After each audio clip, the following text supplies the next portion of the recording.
Good evening and welcome to State of Business on Art Television. I'm Tamiru Nimsat. Let's have a look at the headlines. Colombo is ready to host the Economic Summit 2025. Sri Lanka charts climate resilient future at landmark symposium. News in detail. The Ceylon Chamber of Commerce has announced that the Sri Lanka Economic and Investment Summit 2025 will take place on the 2nd and 3rd of December this year in Colombo. Building on the success of the Ceylon Chamber's flagship Sri Lanka Economic Summit, this year's event introduces an enhanced format with a sharper focus on investment opportunities aligning with Sri Lanka's national priorities. Under the theme Gateway to Growth, Asia's Emerging Opportunity, the Economic Summit 2025 will position Sri Lanka as a prime investment hub amid shifting regional supply chains and renewed momentum for structural reforms. The summit will convene senior policymakers, private sector leaders, investors, diplomats and development agencies for 2 days of high-level discussions on transforming reforms into tangible growth and establishing Sri Lanka as a credible destination for trade and investment. Key discussion areas have been identified as the fiscal policy and economic recovery, trade liberalization and regulatory reforms, public sector modernization and governance, digital transformation and innovation and climate resilience and sustainable development. The Ceylon Chamber of Commerce further said that it will also examine how Sri Lanka can strengthen its position in non-traditional markets through branding, standards, logistics and strategic trade partnerships. The keynote address will be delivered by Professor Sanjay Kathuria, who holds a doctorate in economics from the University of Oxford and has over 27 years of experience at the World Bank and a decade at the ICRIER in New Delhi. The panel will feature Ranil Pathirana, Managing Director, Hydramani Group, Chatura Abhiratna, Director/Cooperating Officer, Joint Agri-Products Ceylon, Upendra Pires, Chief Executive Officer, Orel IT, and T. Sayandan, Chief Executive Officer, Sunshine.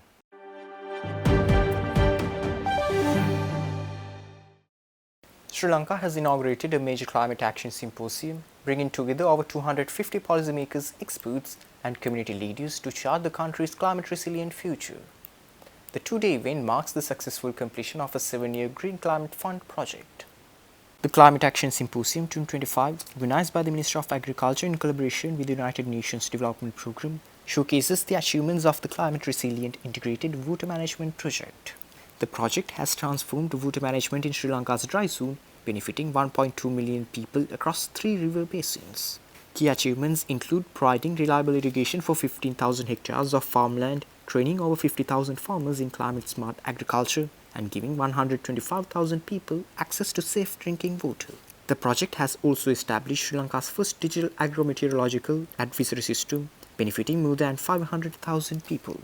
The symposium aims to share these successful practices and innovations to help replicate the model in other regions. Prime Minister Harini Amarasuriya is scheduled to attend the concluding session, underscoring the government's commitment to climate adaptation and sustainable development.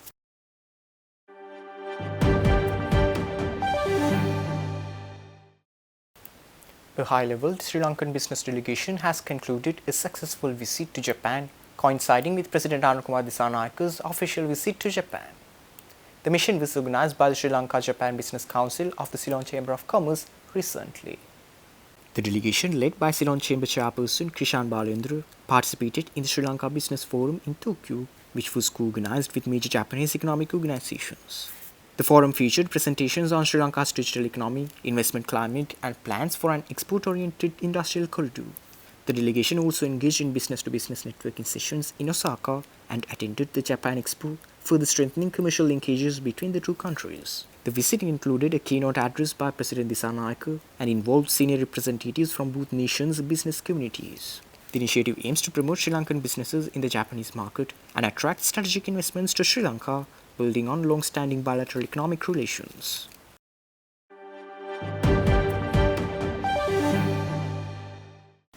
Stay tuned. We will return after this short commercial break.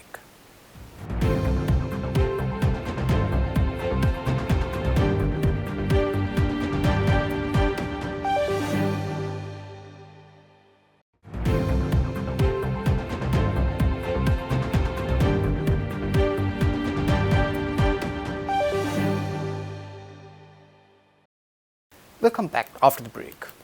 A nationwide program to eliminate rabies from the country by 2030 was officially kicked off in line with World Rabies Day 2025. The initiative was officially unveiled at the PDC Sena Grounds, Maligavatta, last Saturday, as organized by the Association of Companion Animal Practitioners Sri Lanka and assisted by the Sri Lanka Veterinary Association, Ministry of Health, Colombo Municipal Council, International Lions Club, and several animal welfare organizations. To mark the launch, over 10,000 free rabies vaccines for dogs and other companion animals were distributed through private veterinary clinics and hospitals across the country. The 7-day program included a series of island-wide initiatives, including mass dog vaccination drives, free sterilization surgeries, and extensive awareness campaigns targeting school children and communities nationwide.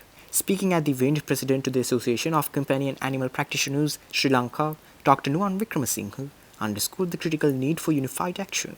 He further elaborates that Sri Lanka continues to record nearly 250,000 animal bites annually, with rabies claiming close to 20 human lives each year.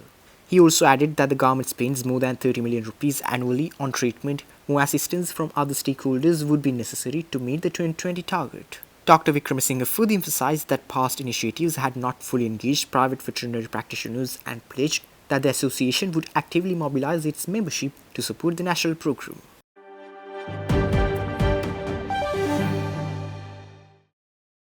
The Export Development Board has conducted a specialized workshop to boost the international visibility of Sri Lanka's creative textile industry. The event brought together industry experts and government officials to explore global market opportunities.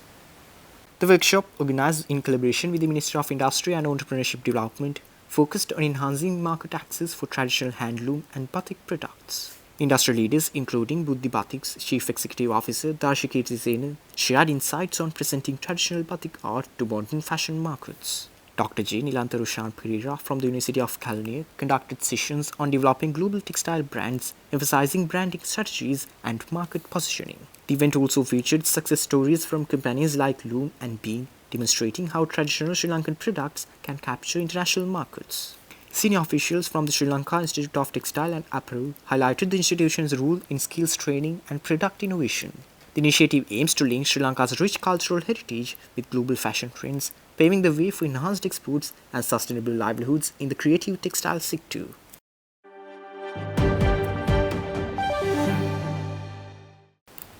The Ceylon Chamber of Commerce will host the Sri Lanka Economic and Investment Summit in December, focusing on diversifying the country's export base. The summit aims to explore new pathways for growth in non-traditional export sectors.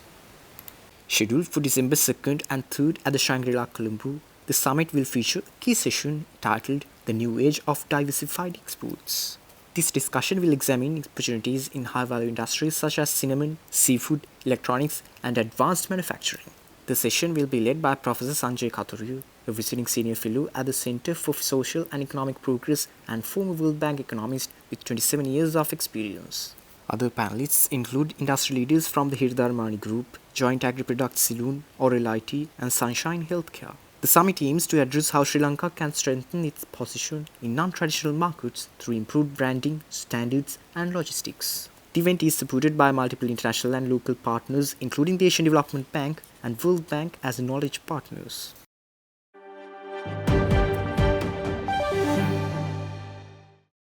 That's all our news for today. For this and more, subscribe to our channel on YouTube and follow us on Facebook. Take care and good night.